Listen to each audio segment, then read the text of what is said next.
So yun mga katurok, good morning. Wow. Inabot na tayo ng umaga. Nice. Nandito tayo ngayon sa Nueva Ecija. Nakikita nyo ba yung likod ko na yan?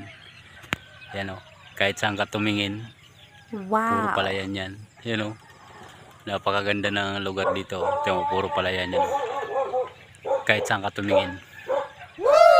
Dito namin kukunin yung sibuyas. Dito namin yung sibuyas na kukunin namin na kalating tonelada pa. Tingnan nyo mga katurok kung ang ganda ng ano, Wow. puro mga palayan. Napakaganda, di ba? Ayan o.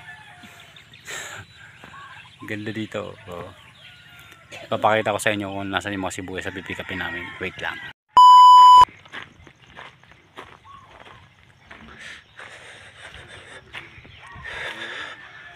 Kahit saan ka tumingin, sibuyas o. Kaya naliligaw ako ng landas eh. Ayaw kasi magsabi agad ng presyo eh.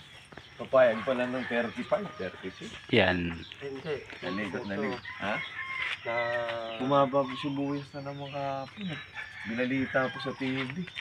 Kagabi. Dito medyo tuwisin ng gabi ulit. Kaya tingnan nyo mga katurok kung gaano kalawak yung mga pataniman nila ng sibuyas dito.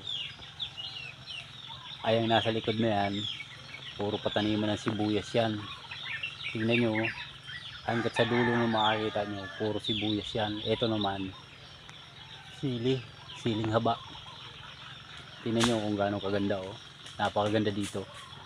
Inabot na kasi kami ng umaga eh. Medyo na-traffic kami. Kaya inabot tayo ng umaga. Alas 5 na ng umaga. Kaya papakita ko sa inyo kung gaano kaganda dito. Yan oh. Kahit saan ka dyan tumingin, puro pataniman ng sibuyas yan. Kaya mo, ang lawak sobra. Dito kami pipick up ng sibuyas. Yan, may mga kambing pa.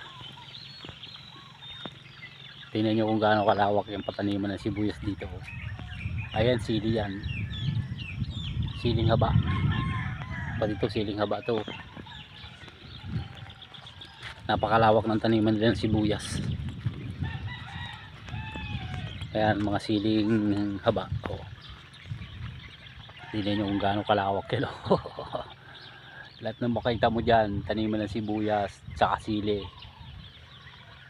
Dito lang yan mga katurok sa Nueva Ecija. Tingnan yung mga sili nila ay labo, ano nila dun oh. Sibuyas ang dami. Ayan, may mga manok, pato, itik. Yan sibuyas nila ang dami oh. Sibuyas. Yung sibuyas nila nasa ano lang oh. Tay, magandang umaga po.